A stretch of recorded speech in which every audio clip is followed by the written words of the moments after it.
So tonight we get a huge character from the comics get into the mix of this show. Do we get any questions answered from last week? And how does episode 3 live up to the previous two? We're going to talk about that and much more.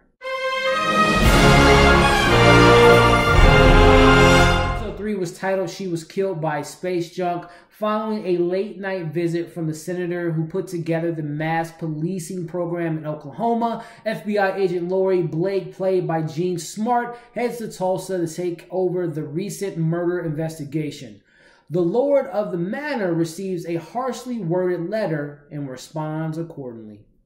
Hey everybody, Elliot back with episode 3 review for Watchmen. Definitely consider subscribing to our channel if you haven't already and hit that notification bell so you can stay up to date with our content. And if you've seen tonight's episode of Watchmen, I want to know what you all thought of this episode. Let me know your theories. Let me know what you thought of it in the comment section. So I really enjoyed this episode. For someone that has read the comic, but it's been a very long time and it's been a while since I watched the movie, tonight was kind of a refresher for me. It's kind of answers a lot of questions regarding what happened to some of these characters after the comic. And we get a lot of those answers from, as I had mentioned up top on the open, we get a big character in tonight's episode, and that is Laurie Blake, aka Silk Spectre, played by Jean Smart. I am a big fan of hers, watching her on shows like Fargo and Legion. She's such a great character actor, and she plays Laurie perfectly in this episode. And I love that this episode really kind of focuses largely on this single character that we know from the comics, and she answers what happens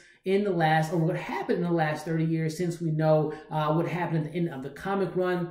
We find out that Night Owl is in prison. She has an owl now that she feeds and names him Who. We find out a little bit, we see that she's kind of still living in the past. When we go to her apartment, you see that poster of the old Watchmen crew there. So it was really kind of cool to kind of put the pieces together and kind of getting this character being injected. It's kind of like, I don't want to say Clash of Titans, but you get the old regime, the old crew, kind of this, Silk Spectre and Laurie Blake meeting the new Watchmen with Angela and Sister Night and Looking Glass. And it was cool to kind of see them interact for the first time in the show. And it really kind of, for someone that has read the comics and watched the movie, it put a big smile on my face. And I really enjoyed this episode. Again, it starts off with the episode with Laurie reaching out to Dr. Manhattan, and throughout the episode, we get her making that phone call and telling a joke, and really kind of telling, again, filling in the blanks, what happened to those 30 years. I kind of love how the episode was just kind of set up in that manner. But we see that Laurie is assigned to going to Tulsa to figure out what happened to Judd and investigating the murder and see if it was the 7th Cavalry, see what was really going on. Because so far, we've seen how awesome she is in this world. 30 years later, she's,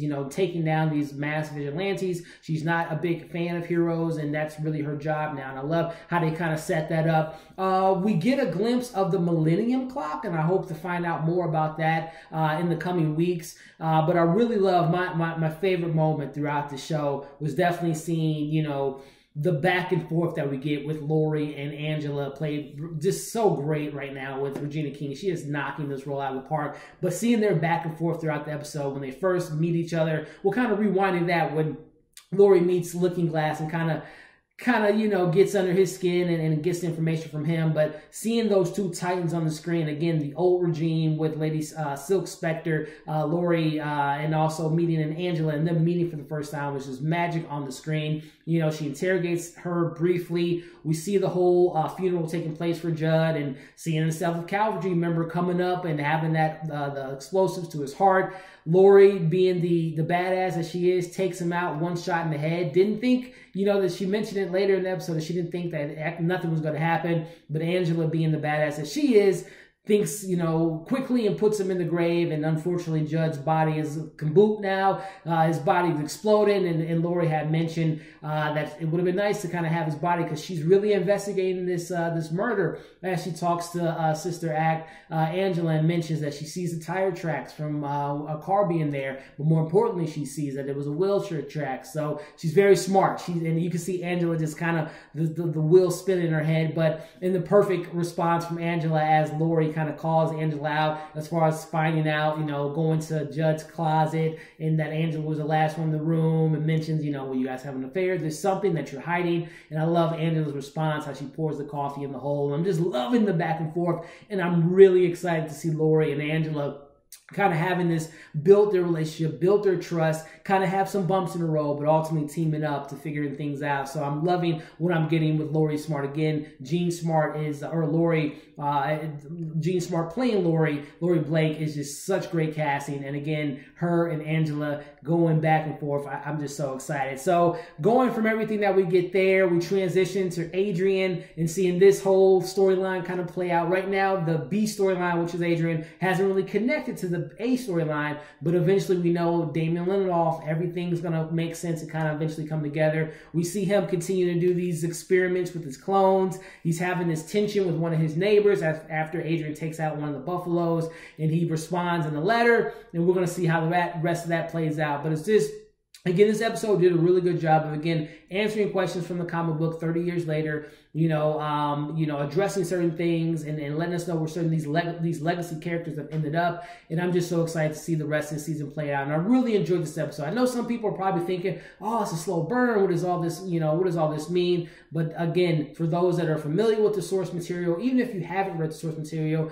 I'm still enjoying everything that we're getting on the screen, because it's a slow burn. But if you're a fan of Damien's TV shows like Leftovers and things like that, you know that all this stuff is going to make sense in the coming week. So again, another great episode for me, my personal opinion. I really enjoyed it. I love the legacy characters meeting the new characters and getting some answers from the comics being answered. But of course, we still want to know what happened to Will. That car at the end, wasn't that the van that Will was in? Dr. Manhattan sitting, answering Laurie's joke there. It's just so many great things I'm looking forward to, and obviously getting more answers about Judd's character, the 7th Cavalry, Dr. Manhattan, his response for Laurie, obviously finding out more about Adrian, the Millennium Plot. There's so many great questions, and I just can't wait to find out those answers. So, love this episode. I would love to know what you all thought of the episode in the comment section. As always, like and share this video, subscribe to our channel, follow us on all of our social media accounts. Check out the crazy amount of content we have on our channel right now. I reviewed all the 4 flagship shows that Apple TV Plus premiered this past Friday. For All Mankind, Dickinson, the morning show, as well as C. So check out that content. Thank you all for watching this review. We'll see you next week for another episode of Watchmen, but always keep an eye out for some content we got coming this week. So thank you all for watching this video, and we'll see you on the next one.